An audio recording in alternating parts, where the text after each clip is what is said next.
Hello, welcome to AI in Action. My name is Maurie. I'm here with my husband Jim, and yes, we are both in the same room yet again. We're trying. Every time. Yes. Go ahead. Our oldest son decided to evaluate he got interested in our podcast. He said, I'm too close to the screen. You're too far away from the screen. We need better microphones. When we're not in the same room together, I can't tap your shoulder to say, I'm about to say something. So. What do you mean? You're the one that talks over me. What are you talking about? So. All right, continue. We are not a professional podcast company. We don't have people that can call your people and all that good stuff. So we actually have a computer sitting in front of us, a mic right here, a computer on the desk, dogs and cats living together. We do have dogs in literally. So we're going to do the best we can. And the reason that we do this is because we're so passionate about giving you guys the latest information about artificial intelligence. Today, we're going to talk about the headlines, and then we're going to talk a little bit about what these headlines mean for rural America, which is the other focus for us. We're going to define AI that in for rural you. America. Yeah, we're going to define that for you. So, but let's start first. First headline. News headlines. This one was, I thought, interesting. I don't remember the source, but the Education Department wants to steer grant money to AI. Right. And so what does that mean for us? Well, I think specifically they want to steer grant money into AI for education. That was a thing that they said. It's been on LinkedIn. It's been on all the major news outlets saying that the Education Department is saying that we need to integrate AI literacy and concepts into teaching practices. They need to expand AI for computer science programs. They need to provide professional development for teachers. Please call us. We do that as our side gig. We need a grant. They want to support dual enrollment and credentialing programs in AI to where when I get out of high school, maybe I could have a certificate or something saying I know how to spell AI. That would be great. And of course, using AI-driven tools in education or classrooms to personalize and improve learning. Yeah. So the Department of Education has come out and said, hey, we got these grants. Who's going to apply for these grants?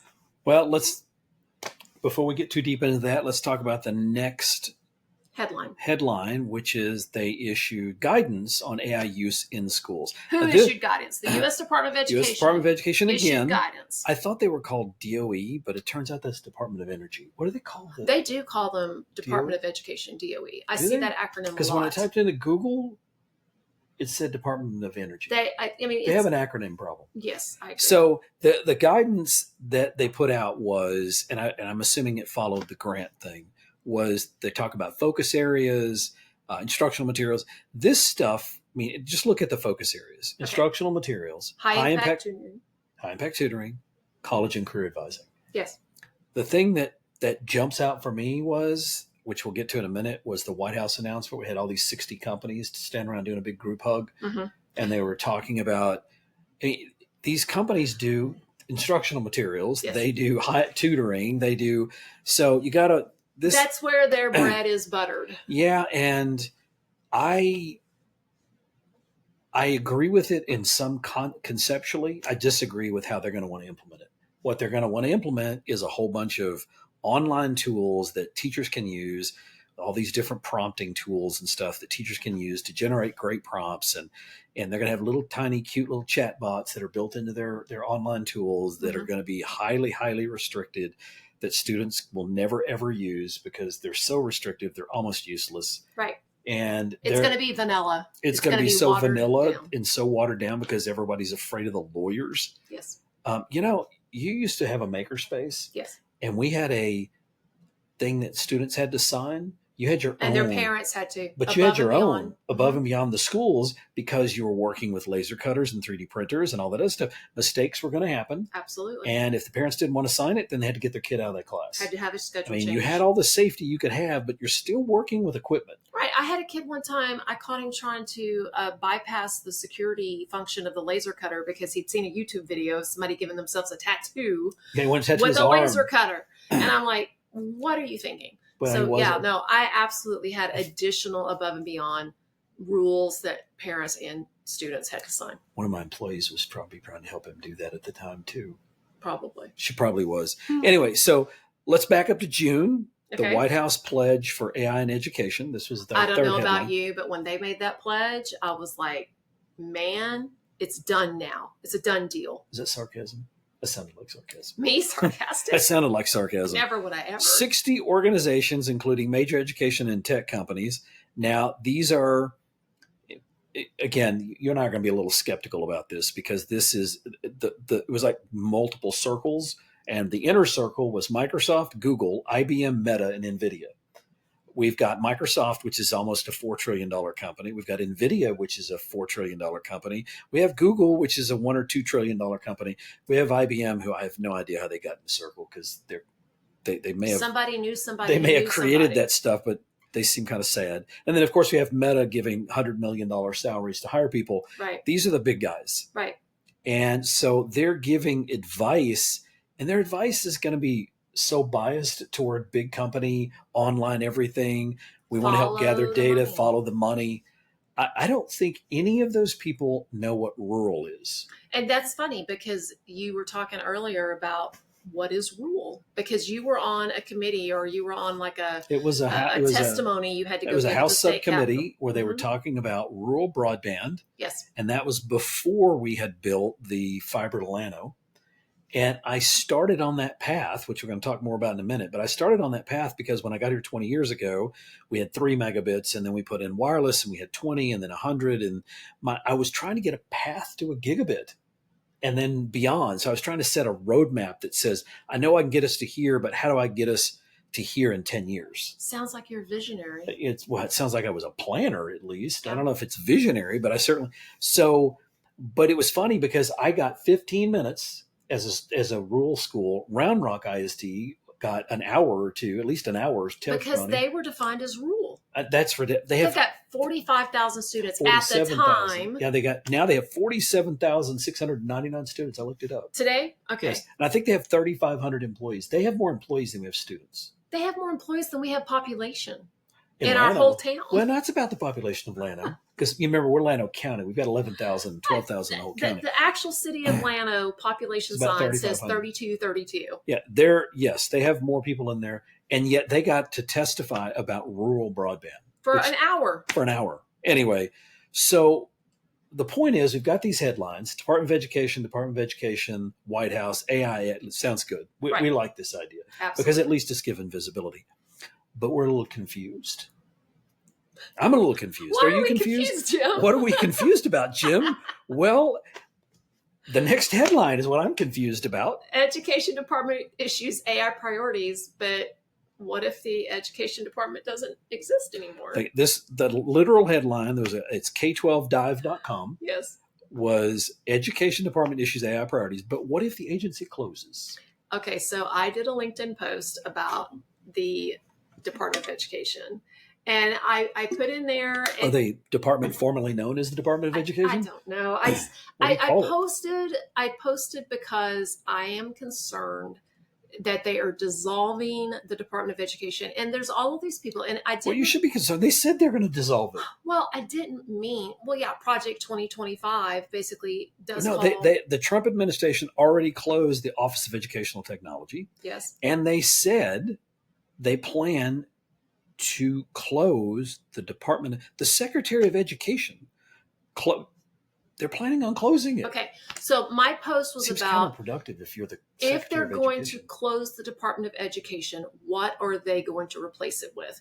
And I had all of these people comment on the post about how they should be dissolved. It needs to go back to the states. The states need to have control of education.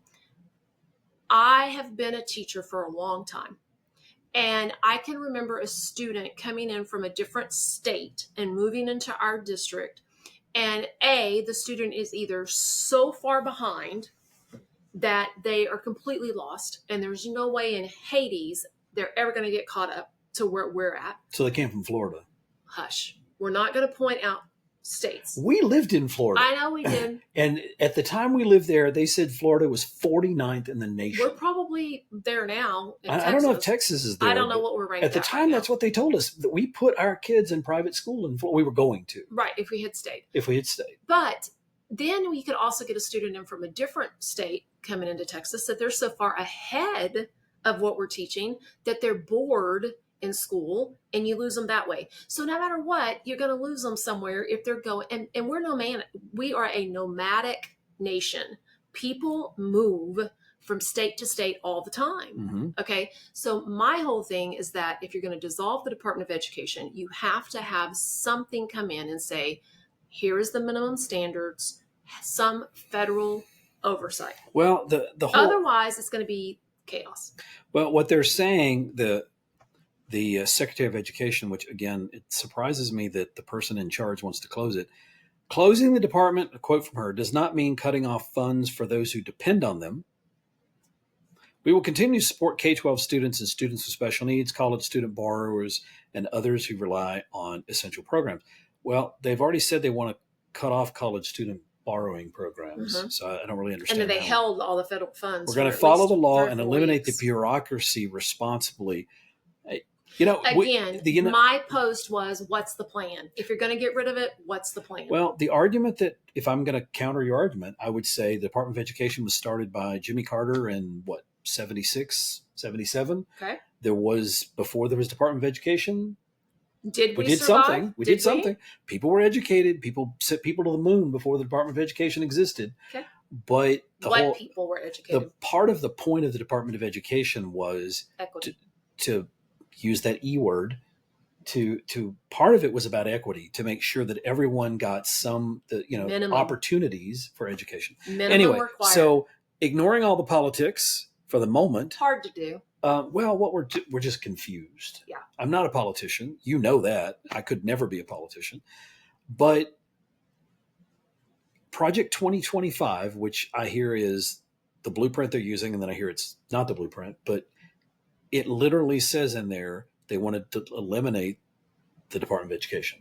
And they are doing that. So and they've laid off people. If they're going to do that, how are they going to give out these grants for AI? Who's going to monitor that? Who's going to give out that? They're talking about giving them to block grants to the states. Now, we've seen how that works. They hold it over your heads. Well, not only that, it becomes a political football in the states themselves. Right. But also, they just cut back other funding. Right. They say, we're at the federal government. We're gonna take out what you had. We're gonna put the federal government in, so you have exactly the same amount you had before. Mm-hmm. I've actually seen a district do that with teacher salaries, where the state says you have to give a certain amount of money, and the district's like, "Oh, yay! That means we can take away from what we give locally, and you're still getting paid the same amount of money." I actually saw that in my budget. Wasn't in my salary. That has happened before. Because we got federal money to supplement our budget, and they took out local state money and put the federal money in its place, so my budget stayed exactly the same.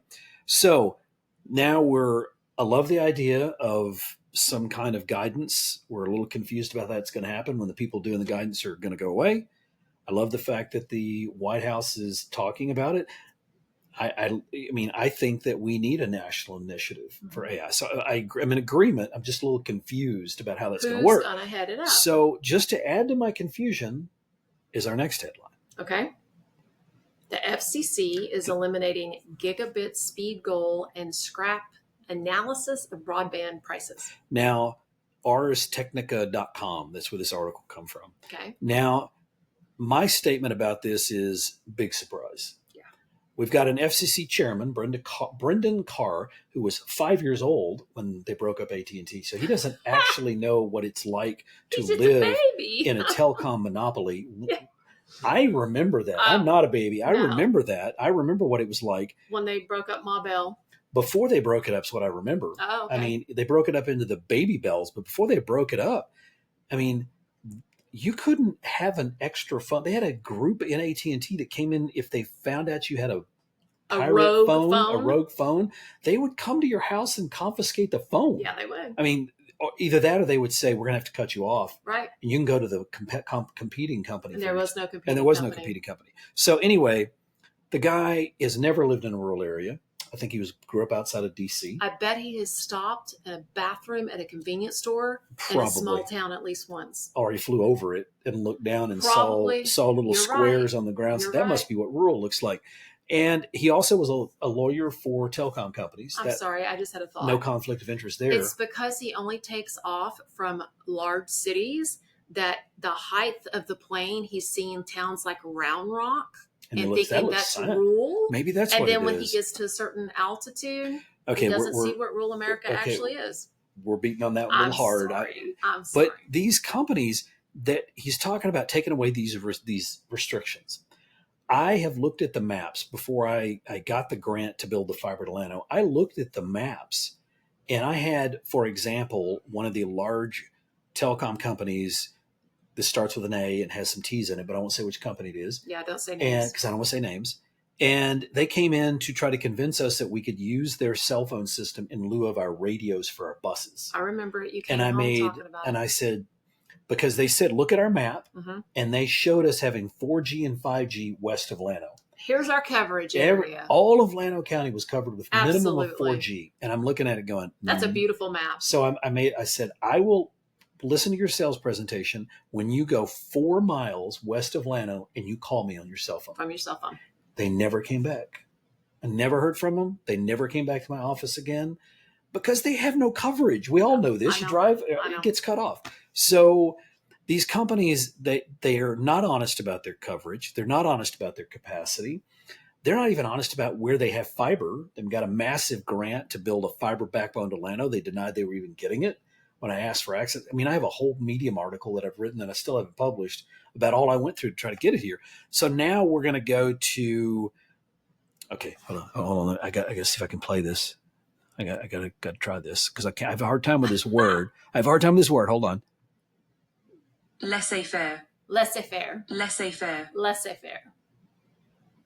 Laissez-faire. Okay, stop pushing the So button. why is that cool? Because I made that with our own local speech to text to speech system. And it pronounces it very well. Did you notice that accent? Kind of a Laissez-faire. British Yes. sounding accent. So why are we going to laissez-faire? Okay, Don't play it again. Hold on. I'm not playing that one again. I got another one that I did. Laissez-faire, an economic theory advocating for minimal government intervention in the economy, allowing free markets to regulate themselves through supply and demand.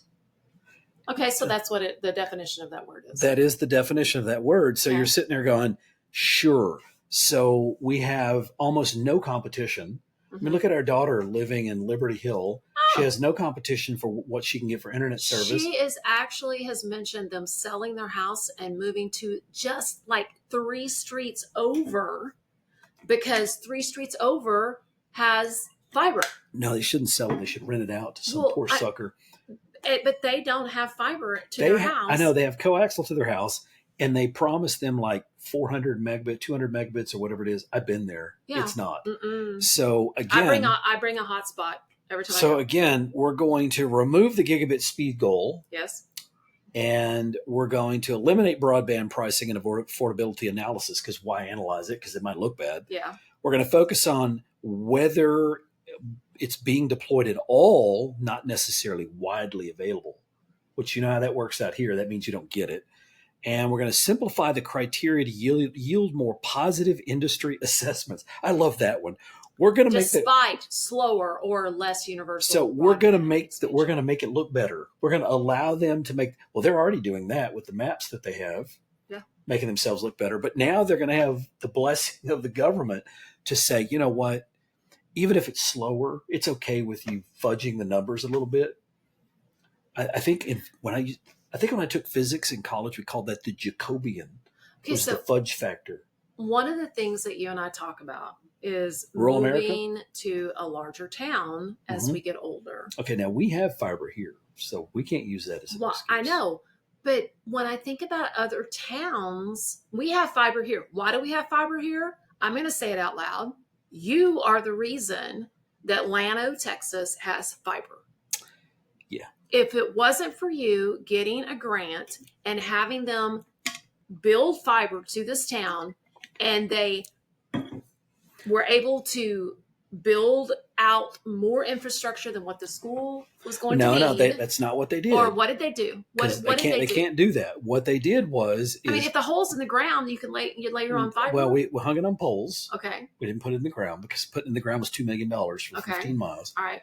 What we did is that several people quoted. One of them is a pseudo government entity. Yes. And when they quoted it, They were supposed to quote me for 4 strands of fiber. Well, you can run Llano and another city on 4 strands of fiber. We had to have 4 strands of fiber. Okay. The problem is that you can't buy a bundle of 4 strands of fiber for a reasonable price. Right. It comes in bundles of 24, 36, 72, whatever. So they funded going ahead and buying more.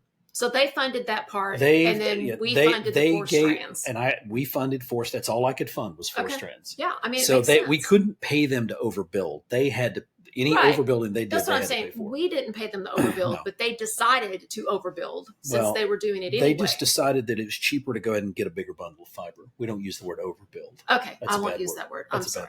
I can bleep that out if I need to. You don't. But anyway, the point is now that businesses in Llano are able to have fiber, and homes are able to have fiber. I mean, we have better connection here in Llano than our daughter has in Liberty Hill outside of Austin, Texas. All of that, my goal was simply to get a path to 2-3 megabits for the school, because I'm not going to be there forever. And I wanted the school, because the school is growing. It's not growing very fast, but it's growing. And so I wanted the school to have a path to whatever came next. This is before AI. Right. But if you think about it, I mean, getting the path to where you had enough capacity for AI, for example, I really had in mind not only the school, but we're a rural community. If people can't work here, then they can't live here, which means we don't have kids. Correct. And so we have small businesses back then that couldn't stay here. Well, I mean, our daughter has a hard time working remotely. Because in Liberty Hill, she could move to Llano and work remotely. Better than she could do there. Better. Have a more reliable connection. So the rural America has so much possibilities. Let's define that for a second. Well, You actually had an article. I had an article from McKinsey Institute for Economic Mobility, August 2025 report. And you had done some, I don't know I think you may have posted about it or something about rural America. I did a Medium article concerning this information. This particular paragraph that obviously nobody can see me pointing at, but the significant economic footprint of rural America. So I wanted you to kind of read that because you've talked about this. We have $2.7 trillion is what rural America provides as part of the the GDP. Yes. Right, the GDP. That's almost 10%. That is a lot. And rural America covers 71% of the geographical United States. That's a lot too. And how many workers do we provide? 46 million.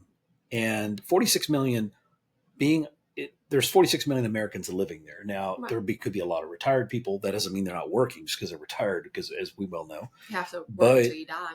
That is 46 million people out of 300 million. So it's still a significant number. So that we're 10% of the GDP. Mm-hmm. 70% of the land occupied is rural or unoccupied, for lack of a better term. And then 46 million people. That is a big enough footprint to be worthwhile. There's millions of kids. There's millions of people.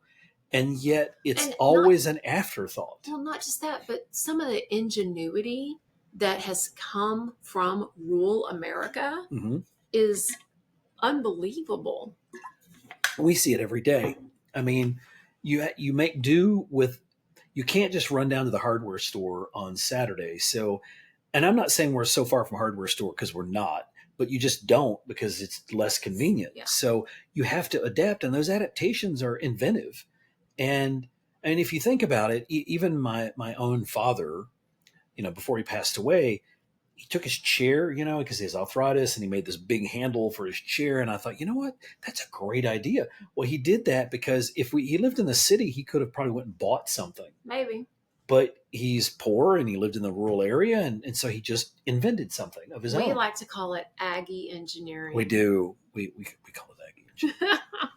Not that, it's not obvious that I'm an Aggie. We have a ring. No, the hat and the ring gives it away. I should have a shirt on too, right? Anyway, so the mixed messages are what this whole thing was about. Definitely. And you and I are always an advocate, and we're an advocate for whoever advocates for rural America. And we do get into politics, but only if the politics start moving away from our core message, which is we matter. We do matter. We matter out here. We add a lot to the economy. We add a lot to the creativity.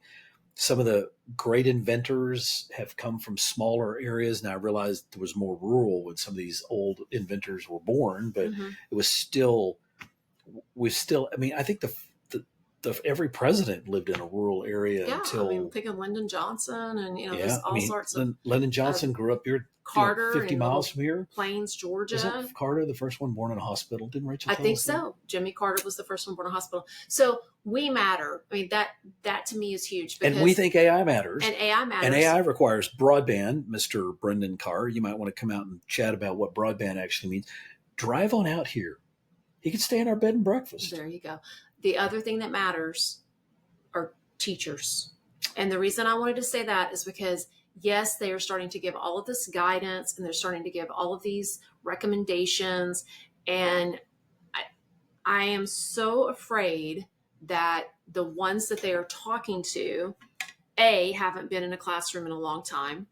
B, they have been in classrooms, but those classrooms are from Silicon Valley, zip codes that are Seattle, affluent.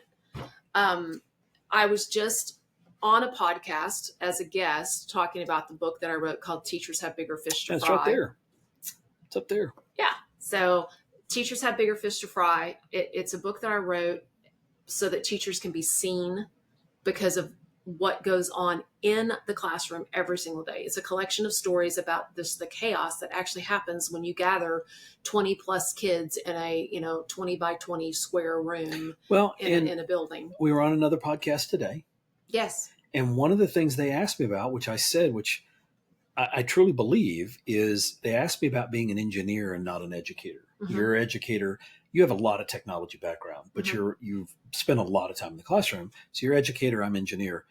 How does that impact me in getting in classrooms? The one thing I do when I go to a classroom is I listen to the teachers. Yes. And I watch what they do, and I actually try to help them integrate technology in a way that they wanted. Something that's in the peripheral and not the main focus. The main thing is what they want. Right. And what you get when you only listen to these zip codes you were talking about earlier, what you get is an unrealistic or not accurate view of what teachers actually want. Not the whole picture. We went into a classroom. You and I visited a very large school district years ago with a group of teachers because we were thinking about, this is before we rolled out our Chromebooks. We were thinking about laptops versus Chromebooks.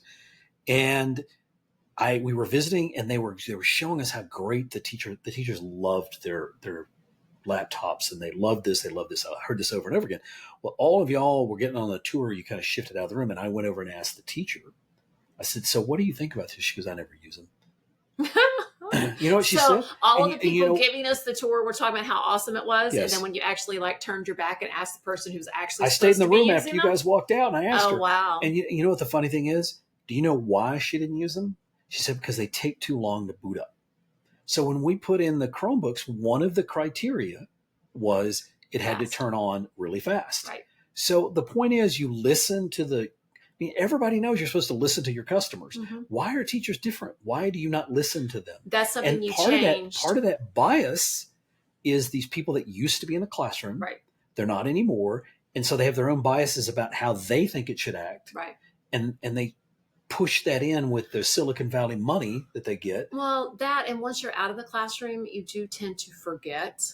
It's like when you have children, you forget the labor pains. And how long did they spend in the classroom? And a lot of people if they're only in there for a few years, 2 or 3 years. Yeah. That's a typical number, right? Yeah, about 3 years. Yeah. Before you have in the state of Texas, you have to be in the classroom for 3 years before you can move into an administrative role. Right. But I don't think I think it should be a minimum of 10. I think you should have to spend 10 years in the classroom. Well, before you personally, I think that they ought to have to go in the private sector for a little bit before they become teachers. But that's a different podcast. I agree. So, what do we have going on? We don't have a lot going on right now, except teachers came back today. That's our what day we have job, going on. and our day job is killing us right being now.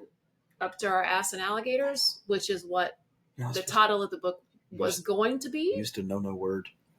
I can use no words. I'm an adult. Yeah, but you have a grandbaby now. You don't want to teach her her right. first cuss word like you taught our oldest son. No, so we do have a grandchild now. Going to be 2 weeks old. So tomorrow. What do we do? We have a grandchild. Mm-hmm. We have a day job that is really, really keeping us busy. Plus, we're doing all of our AI stuff. Yes. You're out promoting your book, Trying to. and we still have the activities thing that we did when we were in I'm Corpus working that on people it. really, really wanted. And we had somebody today tell us how much they loved it and they Right. really want that. The unplugged And activities. that was in June or July when we did that. So we're a little behind. June. It was June. So we're a little behind. So we got to get that material out. If only I could clone myself and be Well, two I'm of working me. on that. Are you working I'm on working on that. that? Okay, I'm so glad. Hey, you made dinner.